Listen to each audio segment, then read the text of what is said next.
Harsha Hospital, Center for Plastic and Cosmetic Surgery, Liposuction, Tummy tuck, breast surgery, lip, chin and nose correction సేవలు. మీ అందానికి నమ్మకమైన చిరునామా Harsha hospitals Kompally, Hyderabad. కాలం మారుతున్న కొద్దీ కథన రంగంలో వ్యూహాలు మారుతున్నాయి. యుద్ధంలో వేసే ఎత్తుగళ్లు అంతకన్నా మారుతున్నాయి. ముఖ్యంగా ఆర్టిఫిషియల్ ఇంటెలిజెన్స్ బ్యాటిల్ ఫీల్డ్లో గేమ్ చేంజర్గా మారింది. మరి ఇలాంటి అప్డేటెడ్ వార్ఫేర్ టైంలో మన దేశం ఎక్కడుంది? దీనికోసం ఇండియన్ ఆర్మీ ఏం చేస్తోంది? ఇండియన్ ఆర్మీ కొత్తగా తీసుకొచ్చిన ఏఐ పాలసీలో ఏముంది?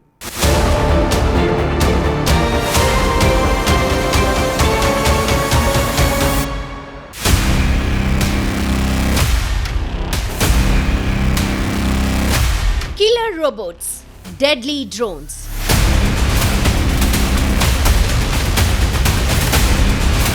బ్యాటిల్ ఫీల్డ్లోకి ఏఐ వెపన్స్ ఎంట్రీ.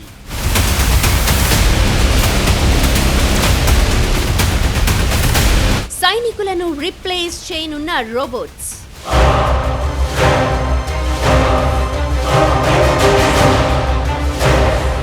రణరంగంలో మారుతోన్న యుద్ధ తంత్రం.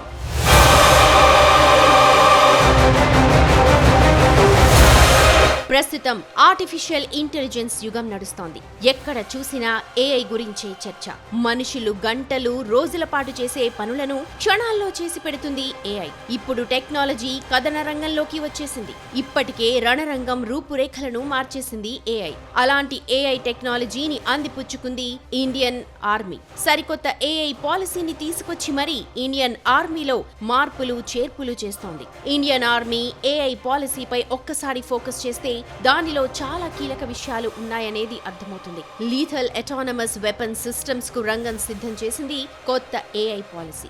ఏఐ పాలసీ బ్రెయిన్ అయితే లాస్ అనేది శరీరం లాంటిది అని చెప్పొచ్చు. ఇండియన్ ఆర్మీలో ఏఐని ఎలా వాడాలి, ఎలా డేటాను అనలైజ్ చేయాలనేది ఇప్పుడు తేల్చేసింది ఇండియన్ ఆర్మీ.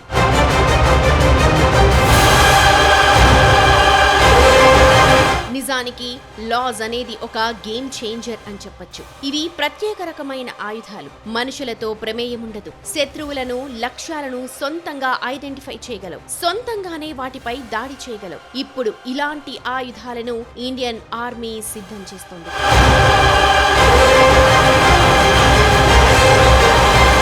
మనుషుల అవసరం లేకుండానే యుద్ధ క్షేత్రంలోకి వెళ్లి నిఘా ఉంచడం, అవసరమైతే దాడులు చేసే ఆయుధాలను సిద్ధం చేస్తున్నారు. ఇందులో కిల్లర్ రోబోట్స్, అడ్వాన్స్డ్ డ్రోన్స్ ఉన్నాయి. హై రిస్క్ ఏరియాల్లో సైనికులను రోబోలతో రిప్లేస్ చేసే అవకాశం ఉంది. సరిహద్దుల్లో కూడా అవసరమైన చోట్లలో ఈ రోబోలను మోహరించే అవకాశాలు కనిపిస్తున్నాయి.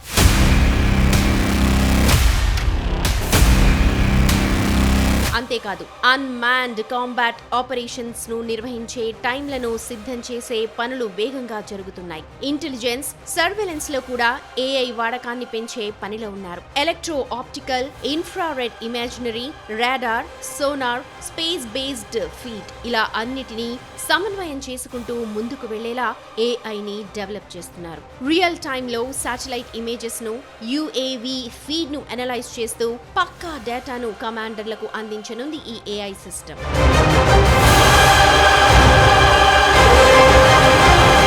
ప్రస్తుతం జరుగుతున్న యుద్ధాలను చూసిన తర్వాత డ్రోన్ టెక్నాలజీ డెవలప్మెంట్ పై మరింత ఫోకస్ చేయనుంది ఇండియన్ ఆర్మీ. ముఖ్యంగా స్వామ్ డ్రోన్లను డెవలప్ చేయడంపై ఫోకస్ చేసింది. అటోనమస్ ట్యాంక్లు, మ్యూల్స్ అంటే మనుషులు లేకుండా యుద్ధ క్షేత్రంలో వెళ్లి నిఘా పెట్టడం లేదా కాల్పులు జరిపే రోబోటిక్ వాహనాలను డెవలప్ చేయనున్నారు. అంతేకాదు, సరిహద్దుల్లో చొరబాటుదారులను గుర్తించి ఆటోమేటిక్ గా హెచ్చరించడమో లేదా కాల్పులు జరిపే సెంట్రీ గన్స్ ను డెవలప్ చేయనున్నారు.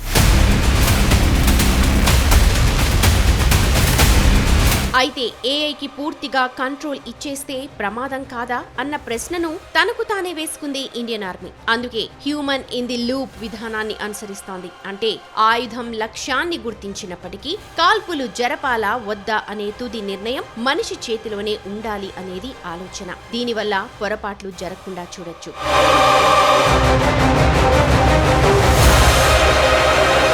ఆర్మీలో ఏఐ టాస్క్ ఫోర్స్ ను ఏర్పాటు చేస్తున్నారు. Directorate general of information systems కింద ప్రత్యేక నిపుణులతో ఒక టాస్క్ ఫోర్స్ ని ఏర్పాటు చేశారు. అంతేకాదు, సైన్యం కోసం ప్రత్యేకంగా ఒక ఏఐ ల్యాబ్ ను ఏర్పాటు చేసి కొత్త పరికరాలన్నిటిలోనూ ఏఐ ఫీచర్స్ ఉండేలా నిబంధనలను మార్చారు.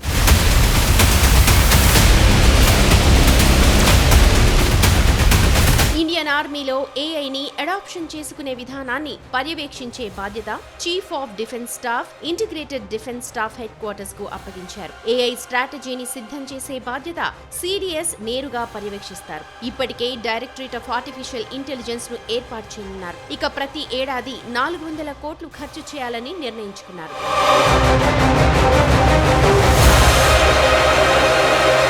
నిజానికి ఇండియన్ ఆర్మీలోకి రోబోల ఎంట్రీ ఓ గేమ్ చేంజర్ అని చెప్పాలి. భూమికి 20,000 అడుగుల ఎత్తులో ఉన్న సియాచిన్ లాంటి హిమాలయ పర్వత ప్రాంతాల్లోని కఠినమైన వాతావరణ పరిస్థితులు ఉంటాయి. ఇలాంటి ప్రాంతాల్లోకి వాహనాలు కానీ హెలికాప్టర్లు కానీ చేరుకోలేవు. ఇక్కడ యుద్ధం చేయడం కాదు, బతికుండడానికే పోరాటం చేయాలి. ఇలాంటి ప్రాంతాల్లో పనులు చేయడంతో పాటు యుద్ధం చేసేందుకు మ్యూల్ ని సిద్ధం చేస్తున్నారు. మ్యూల్ అంటే మల్టీ యూటిలిటీ లెగ్డ్ ఎక్విప్మెంట్ అని అర్థం. ఇవి చూడ్డానికి 4 కాళ్లతో ఉండి కుక్కలని పోలిన రోబోలు ఏఐతో పనిచేస్తాయి. -40 డిగ్రీల చలి నుంచి 50 డిగ్రీల ఎండ వరకు ఎలాంటి కఠినమైన వాతావరణాన్నైనా తట్టుకుంటాయి. ఇప్పటికే వీటిని కొన్ని ప్రాంతాల్లో మోహరించారు కూడా. నిటారుగా ఉండే పర్వతాలైనా, వేగంగా ప్రవహించే నదులైనా, అగ్ని ప్రమాదాలు ఇలా ఏవీ కూడా వీటిని అడ్డుకోలేవు. మందు పాత్రలని ముందుగానే పసిగట్టేందుకు వీటి దగ్గర ప్రత్యేకమైన సెన్సార్లు, థర్మల్ కెమెరాలు ఉన్నాయి. ఇది మొదటి అడుగు మాత్రమే. ఇంకా ఇలాంటి మార్పులు చాలా ఉంటాయని చెబుతోంది ఇండియన్ ఆర్మీ.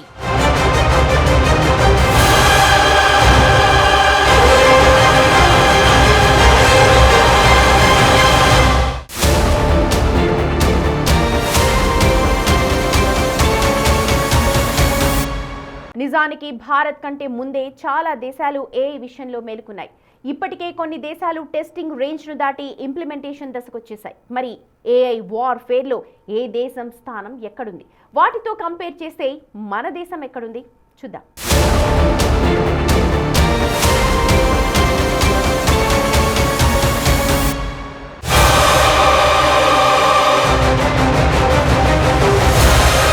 యుద్ధ క్షేత్రంలో ఏఐని బ్యాక్ అండ్ టూల్ గా వాడటం పాత పద్ధతి. ఇప్పుడు ఫ్రంట్ లైన్స్ లో కూడా తన సత్తా చాటుతోంది ఏఐ. టార్గెట్లను గుర్తించడం, ఇంటెలిజెన్స్ ను సేకరించడం, ఎనలైజ్ చేయటం, మిషన్ ను ప్లాన్ చేయటం ఇప్పుడు కామన్ గా మారిపోయింది. ఉక్రెయిన్ వార్ నుంచి మొదలు పెడితే ఇప్పుడు జరుగుతోన్న ఇరాన్ యుద్ధం వరకు ఇది ప్రూవ్ అయ్యింది.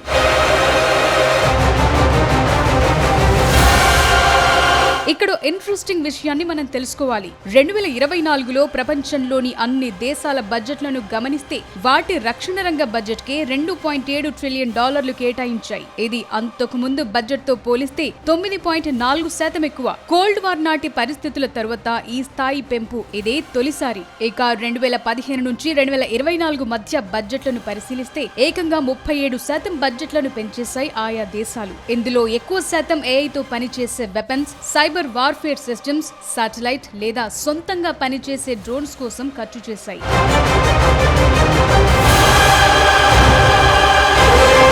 ఇలా ఏఐ పై ఎక్కువ ఖర్చు చేసే దేశాల్లో అమెరికానే టాప్ లిస్ట్ లో ఉంది. అమెరికా $997 బిలియన్ కేటాయించింది. ఆ దేశ జీడీపీలో ఇది 3.40%. ఇందులో $384 బిలియన్ రీసెర్చ్ అండ్ డెవలప్మెంట్ కోసం ఖర్చు చేస్తుంది. ఇందులో $9.8 బిలియన్ అటానమస్ అన్మాన్డ్ సిస్టమ్స్ కోసమే ఖర్చు చేస్తుంది.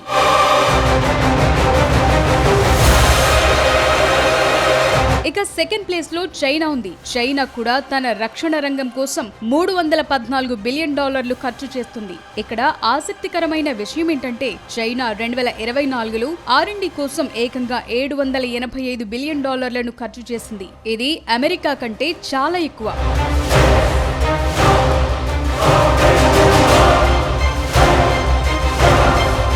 రష్యా కూడా తన డిఫెన్స్ బడ్జెట్ ను గణనీయంగా పెంచింది. ఏకంగా $149 బిలియన్ కేటాయించింది. అమెరికా, చైనాతో పోల్చితే తక్కువే, కానీ జీడీపీ పరంగా చూస్తే అన్ని దేశాల కంటే ఎక్కువే అని చెప్పాలి. ఎందుకంటే ఏకంగా 6 నుంచి 7% నిధులను రక్షణ రంగానికే కేటాయిస్తుంది రష్యా. అంతేకాదు, రక్షణ రంగంలో కొత్త టెక్నాలజీని తీసుకురావటం, ఏఐ డెవలప్మెంట్ కోసం 10 ఏళ్ల ప్రణాళికను రచించి అమలు చేస్తోంది రష్యా.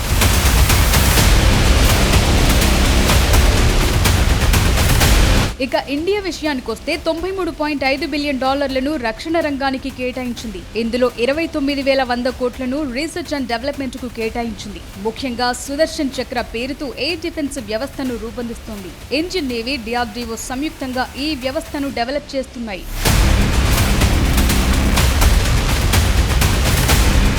నిజానికి అన్ని దేశాలు ఏఐ ప్రాముఖ్యతను తెలుసుకున్నాయి. అందుకే కోట్లాది రూపాయలను ఈ టెక్నాలజీ కోసం కుమ్మరిస్తున్నాయి. కానీ ఈ విషయంలో అమెరికా ఓ అడుగు ముందుకేసిందనే చెప్పాలి. ఎందుకంటే ఇప్పటికే అనేక యుద్ధాల్లో ఈ టెక్నాలజీని సక్సెస్ఫుల్ గా అమలు చేసి సక్సెస్ కూడా అయ్యింది.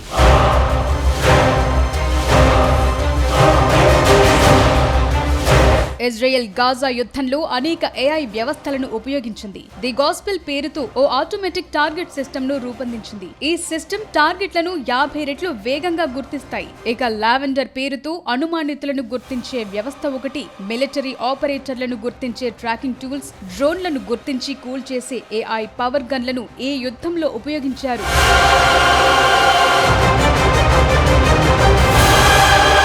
ఉక్రెయిన్ రష్యా వార్లో కూడా ఏఐని గట్టిగానే వాడారు. రష్యన్ జీపీఎస్ సిస్టమ్ ను జామ్ చేసి దాడులు చేసే అటానమస్ డ్రోన్లను ఉపయోగించారు. అంతేకాదు అన్క్రూడ్ గ్రౌండ్ వెహికల్స్ ను కూడా ఈ యుద్ధంలో ఉపయోగించారు. యుద్ధం చేసే సైనికులకు కావాల్సిన ఆయుధాలు అందించడం, సైనికులను సురక్షితంగా చేరవేయటం, కొన్నిసార్లు నేరుగా యుద్ధం చేయటం కూడా చేశాయి. అంతేకాదు శాటిలైట్లు, డ్రోన్లు గ్రౌండ్ రిపోర్టులను అనలైజ్ చేసి రియల్ టైం టార్గెట్ల డేటాను కమాండర్లకు అందించే డెల్టా సిస్టమ్ కూడా సక్సెస్ఫుల్ గా పనిచేసింది. లేటెస్ట్ గా వెనజుయేలాపై అమెరికా చేసిన ఆపరేషన్ లో కూడా ఏఐ కీలక పాత్ర పోషించింది. ఆంథ్రోపిక్ తీసుకొచ్చిన క్లాడ్ ఏఐ ని ఉపయోగించింది అమెరికన్ ఆర్మీ. ఈ సిస్టమ్ ద్వారానే నికోలస్ మదురోను అతి తక్కువ టైంలో కిడ్నాప్ చేయగలిగింది అమెరికా.